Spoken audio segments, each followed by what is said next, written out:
जय हिंद फ्रेंड दोस्तों, जैसा कि आप सभी जानते हैं कि हम लोग यहाँ पर बीपीएससी टीआरई 4 के तहत जीएस सेक्शन को कंप्लीट कर रहे हैं। दानी सर की जो बुक आई थी टीचिंग परीक्षा की, ठीक है, उस बुक को हम लोग कवर कर रहे हैं इसमें 1 बाय 1 करके। तो अभी हम लोग हिस्ट्री सेक्शन में आज हमारी तीसरी वीडियो है और हमने यहाँ पर 70 क्वेश्चन कर लिए थे। अब हम लोग 71 क्वेश्चन से शुरू करेंगे और 100 तक करेंगे आज, ठीक है। तो चलिए शुरू करते हैं दोस्तों।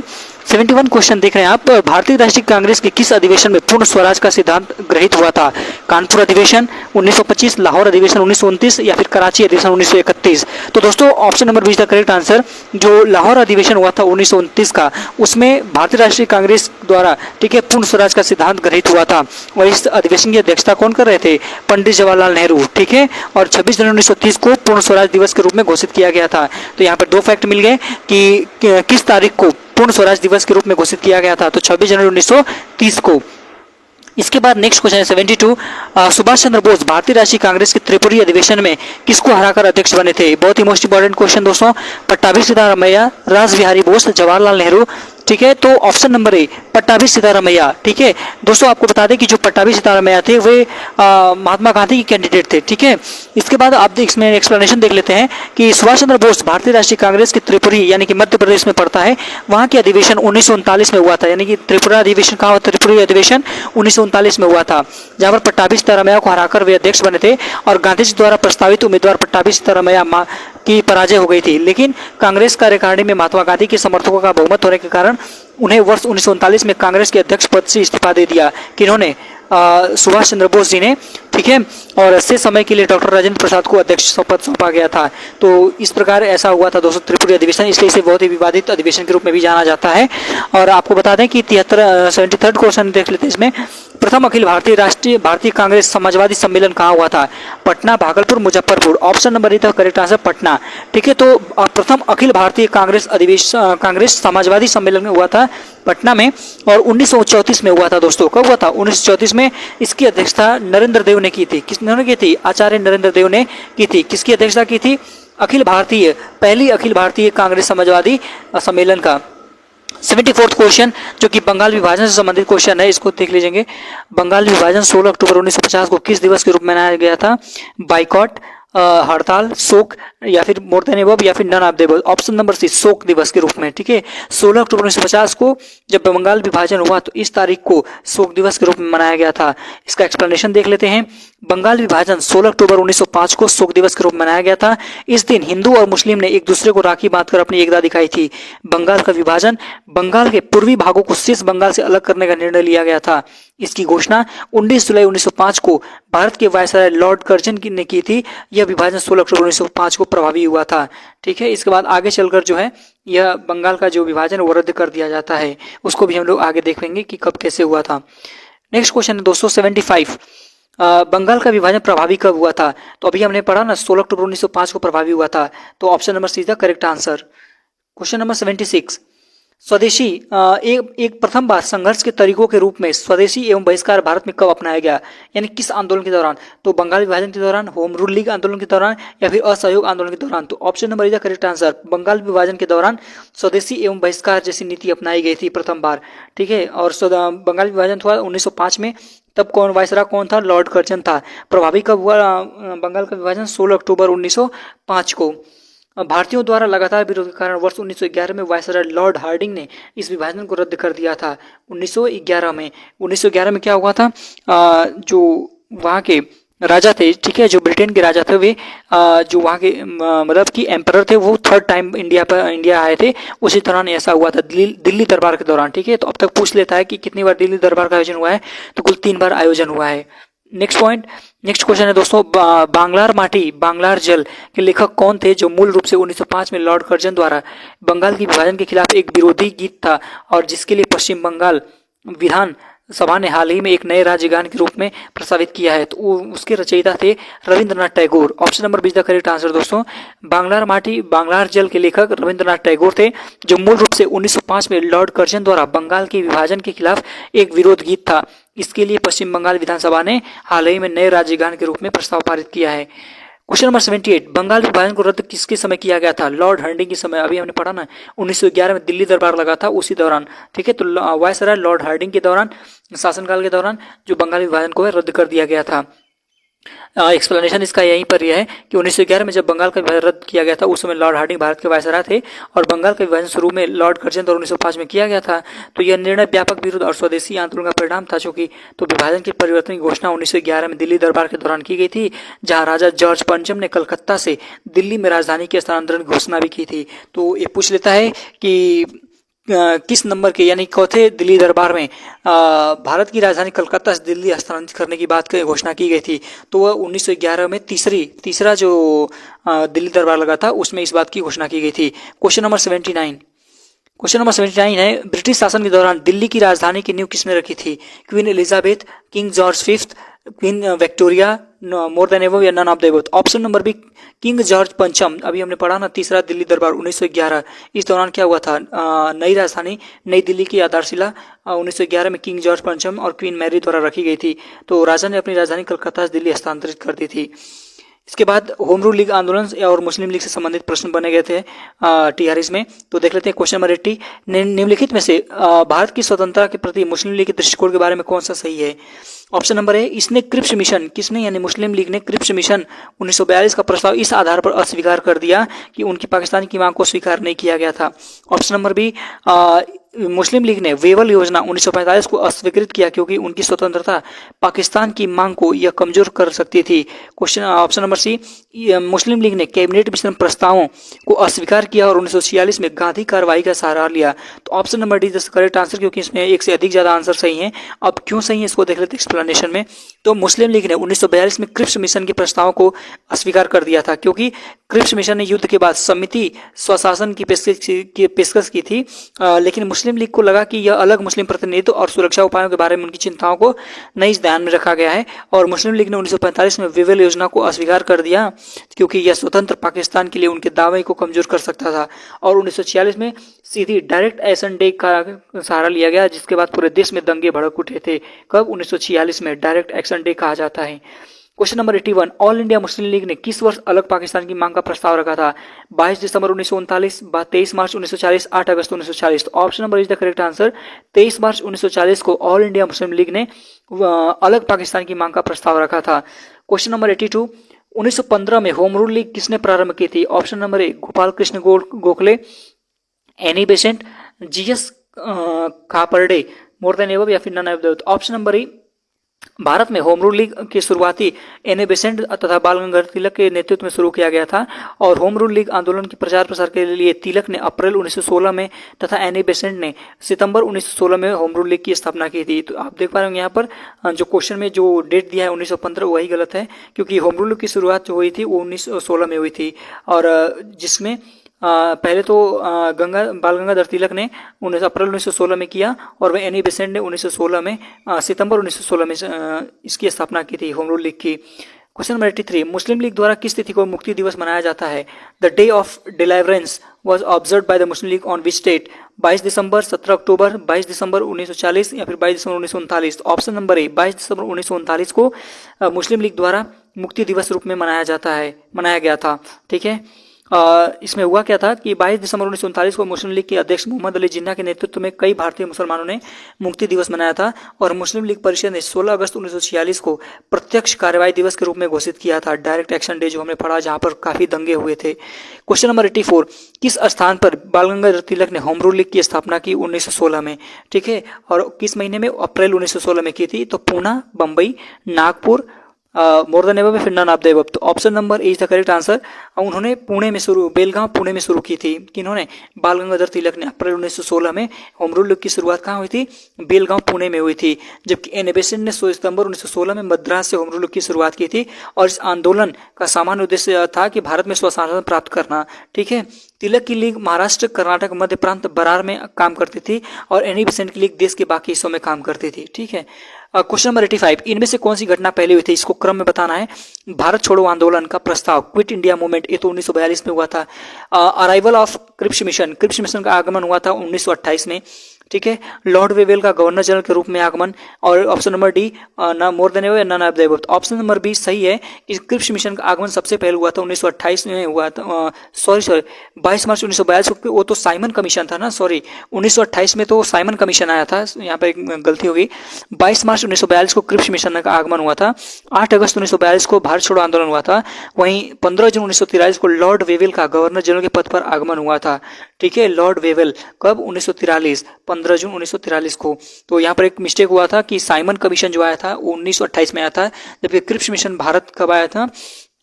जो 1942 में आया था 22 मार्च को। इसके बाद क्रांतिकारी गतिविधियों से संबंधित प्रश्न है। क्वेश्चन नंबर 86 क्या है यहाँ पर देख लेते हैं। गदर पार्टी की स्थापना कहाँ पर हुई थी? France, Germany, United States of America, more than ever, none of the above. Option number C United States of America के सैन फ्रांसिस्को में हुई थी। ठीक है, गदर पार्टी की स्थापना संयुक्त राज्य अमेरिका यानी यूनाइटेड स्टेट्स ऑफ अमेरिका के सैन फ्रांसिस्को के एस्टोरिया में 1913 में अंग्रेजी साम्राज्य को जड़ से उखाड़ फेंकने के उद्देश्य से हुई थी। और गदर पार्टी के संस्थापक या अध्यक्ष कहें तो सरदार सोहन सिंह भाकना थे। ठीक है, तो गदर पार्टी के संस्थापक या अध्यक्ष कौन थे? सोहन सिंह भाकना। ठीक है, सरदार सोहन सिंह भाकना। क्वेश्चन नंबर 87, किसने 1913 में अनुशीलन समिति की एक शाखा की स्थापना की थी? सचिंद्रनाथ सान्याल, बंकिम चंद्र चटर्जी या फिर Raghubir Singh? Option number A Anushilan Samiti की एक शाखा पटना में सचिंद्रनाथ सान्याल ने 1913 में स्थापित की थी और इसकी स्थापना 24 मार्च 1902 को प्रमनाथ मिश्रा ने तथा बरिंद्र कुमार घोष ने कलकत्ता में की थी। यानी इसकी शुरुआत तो 1902 में ही हो गई थी। ठीक है, अनुशीलन समिति की जो स्थापना है वो तो 1902 में ही हो गई थी। और किया किसने था? प्रमथनाथ मित्रा और बरिंद्रनाथ घोष। ठीक है, कलकत्ता में। जबकि इसको बाद में अनुशीलन समिति की एक शाखा खुली है पटना में, जिसे सचिंद्रनाथ सान्याल ने स्थापित किया था 1913 में। इसके बाद नेक्स्ट क्वेश्चन है, गदर पार्टी से प्रभावित होकर चिश्ती खान एवं हुंडे खान ने निम्नलिखित में से किस स्थान में विद्रोह किया था? San Francisco, Vancouver, Singapore, none of the above या फिर मोर देन द अबव? तो ऑप्शन नंबर सी सिंगापुर। ठीक है, तो गदर पार्टी से प्रभावित होकर चिश्ती खान और डुंडे खान ने सिंगापुर में विद्रोह किया था और गदर पार्टी का गठन 1913 में किया गया था। और इसका मुख्यालय जो है सैन फ्रांसिस्को में स्थित है, जहां पर सोहन सिंह भाकना इसके संस्थापक अध्यक्ष थे। ठीक है, और अनुशीलन समिति मैंने आपसे अभी बताया, अनुशीलन समिति की स्थापना हुई थी सन 1902 में। इसके बाद क्वेश्चन नंबर 89, किस वर्ष मुजफ्फरपुर बम कांड की घटना घटी थी? 1906, 1907, 1908। तो 1908 में जो था मुजफ्फरपुर बम कांड की घटना घटी थी और वह तारीख थी 30 अप्रैल। ठीक है, 30 अप्रैल 1908 को बिहार के मुजफ्फरपुर में घटी थी। इस घटना को क्रांतिकारी खुदीराम बोस और उनके साथी प्रफुल्ल चाकी ने अंजाम दिया था, मुजफ्फरपुर बम कांड को। क्वेश्चन नंबर 90, मुजफ्फरपुर बम कांड में किसे मौत की सजा सुन दी गई? प्रफुल्ल चाकी, Khudiram Bose, Ras Bihari Bose, more than above या फिर none of the above? Option number B Khudiram Bose को जो है खुदीराम बोस को मुजफ्फरपुर बम कांड में मौत की सजा मिली थी, बाकी को कारावास हुआ था। तो मुजफ्फरपुर षड्यंत्र केस 1908 ईस्वी अलीपुर बम कांड के नाम से भी इसे जाना जाता है। और हुआ क्या था? 30 अप्रैल 1908 को मुजफ्फरपुर के मुख्य प्रेसिडेंसी मजिस्ट्रेट DH किंग्सफोर्ड की हत्या के लिए खुदीराम बोस और प्रफुल्ल चाकी द्वारा असफल साजिश हुई थी। अरविंदो घोष को भी हमले की योजना बनाने और उसकी निगरानी करने के आरोप में गिरफ्तार किया गया था और अलीपुर जेल में एकांत कारावास में कैद किया गया था। प्रफुल्ल चाकी ने खुद को गोली मार दी थी, जबकि खुदीराम बोस को फांसी की सजा हुई थी। और खुदीराम बोस को 11 अगस्त 1908 को फांसी पर लटकाया गया और वह फांसी पाने वाले सबसे कम उम्र के क्रांतिकारी बन गए थे। हालांकि अरविंदो घोष का बचाव युवा वकील चित्तरंजन दास ने किया था। ठीक है, इसके बाद देख लेते हैं क्वेश्चन, लंदन में अभिनव भारत का संस्थापक कौन था? Abhinav Bharat, Vinayak Damodar Savarkar, BM Bapat, Shyamji Krishna Varma, more than above, none of the above? Option number A London में अभिनव भारत का संस्थापक विनायक दामोदर सावरकर थे, यानी VD सावरकर। उन्होंने अपने भाई गणेश दामोदर सावरकर के साथ मिलकर 1904 में इसकी स्थापना की थी। इन्होंने मित्र मेला की शुरुआत की थी, जो आगे चलकर अभिनव भारत के रूप में स्थापित हुआ था। ठीक है, यानी कि मित्र मेला की शुरुआत की थी, जो आगे चलकर अभिनव भारत के रूप में स्थापित हुआ। तो अभिनव भारत का शुरुआती रूप क्या था? मित्र मेला के नाम से जाना जाता है।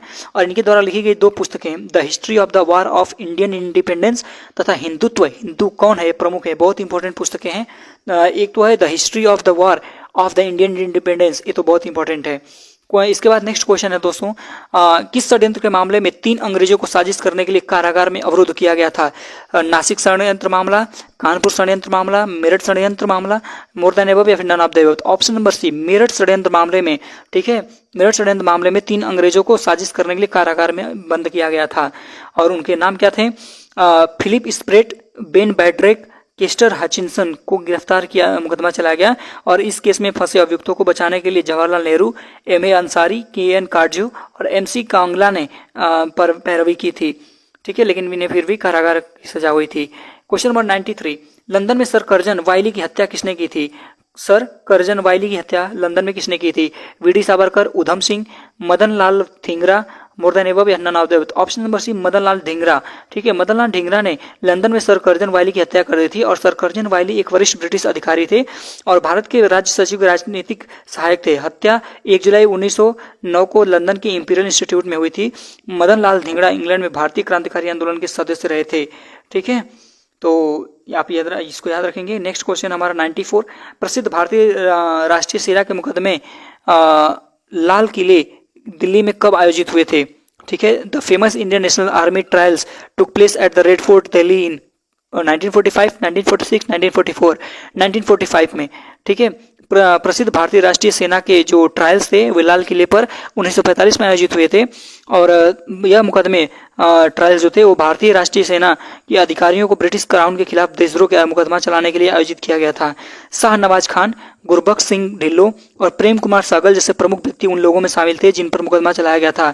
INA अधिकारियों का बचाव प्रमुख भारतीय वकीलों की एक टीम ने किया था जिसमें भोला भाई देसाई, तेज बहादुर सप्रू और जवाहरलाल नेहरू शामिल थे। क्वेश्चन नंबर 95, किस मुस्लिम स्वतंत्रता सेनानी को एकता और एकजुटता दिखाने के लिए स्वर्ण मंदिर की चाबियां सौंपी गईं? Most important question, Saifuddin Kitchlew, Badruddin Tyabji, Hakim Ajmal Khan, उपरोक्त में से कोई तो ऑप्शन नंबर डी या फिर ऑप्शन नंबर ई। तो यहाँ पर ऑप्शन नंबर ए सही है। डॉक्टर सैफुद्दीन किचलू एक मुस्लिम स्वतंत्रता सेनानी थे जिन्हें स्वर्ण मंदिर की चाबियां दी गई थी और यह संकेत दिया गया था कि भारतीय स्वतंत्रता आंदोलन के दौरान हिंदू और मुसलमानों के बीच एकजुटता और एकता का प्रतीक था। 13 अप्रैल 1919 को बैसाखी के दिन गांव के लोग डॉक्टर सत्यपाल और सैफुद्दीन किचलू की गिरफ्तारी के विरोध में एक समावृत मैदान की मतलब जलियांवाला बाग में एक मेले में इकट्ठा शामिल हुए। अमृतसर में पड़ता है। तो 13 अप्रैल 1919 को जलियांवाला बाग हत्याकांड हुआ था जिसमें बहुत लोगों की जान गई थी। क्वेश्चन नंबर 96, दक्षिण अफ्रीका में महात्मा गांधी श्रमिक मार्च का नेतृत्व किस स्थान से कर रहे थे? न्यू कैसल से Durban, Newcastle Transvaal, Durban से ट्रांसवाल या फिर मोर देन एबव या none of the above. Option number B, Newcastle से ट्रांसवाल तक की यात्रा वे तय कर रहे थे जिसमें उन्होंने दक्षिण अफ्रीका में भारतीय जो महात्मा गांधी थे वो श्रमिक मार्च का नेतृत्व कर रहे थे। ठीक है, और इसके बाद फिर देख लेते हैं यहाँ पर हम लोग नेक्स्ट क्वेश्चन क्या है। 97, असहयोग आंदोलन को निलंबित किया गया था। ठीक है, यह क्वेश्चन है रॉलेट एक्ट और खिलाफत एवं असहयोग आंदोलन से।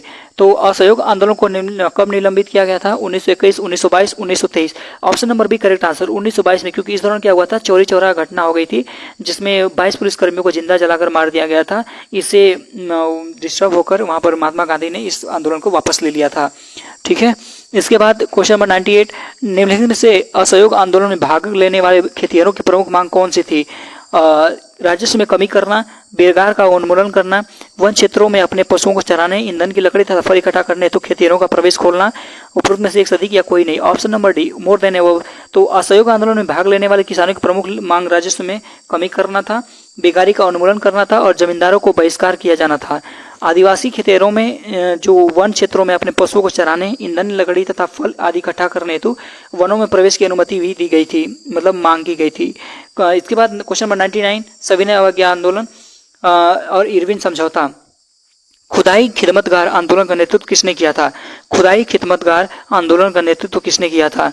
वह किया था Khwaja Moinuddin Chishti, Abdul Ghaffar Khan, Sir Syed Ahmad Khan, more than above none of the above. Option number B, Khan Abdul Ghaffar ने जो है वो खुदाई खिदमतगार आंदोलन का नेतृत्व किया था उन्होंने। ठीक है, और इसकी शुरुआत हुई थी 1929 में। क्वेश्चन नंबर 100, पूना समझौते पर हस्ताक्षर कब किए गए? When was the Poona pact signed, और किनके बीच हुए थे इसको भी हम देख लेते हैं इसमें। तो जो पूना समझौता हुआ था 24 सितंबर 1932 या फिर 24 सितंबर 1930 या फिर 26 सितंबर 1930 या फिर मोर देन एबव या फिर नन ऑफ द एबव। इनमें से हमें देखना है कि कौन सा आंसर सही होगा। यह पूछा गया था दोस्तों बीपीएससी टीआरई में, और इस प्रश्न का सबसे करेक्ट आंसर होगा दोस्तों यहाँ पर 24 सितंबर 1932। 24 सितंबर 1932 को पूरा समझौता जो है श्री राजा गोपालाचारी जयकर, तेज बहादुर सप्रू, घनश्याम दास बिड़ला इत्यादि नेताओं द्वारा जो है के प्रयासों से 24 सितंबर 1932 को महात्मा गांधी और दलित नेता बी.आर. अम्बेडकर के बीच हुआ था, जिसे पूना समझौते के नाम से जाना जाता है।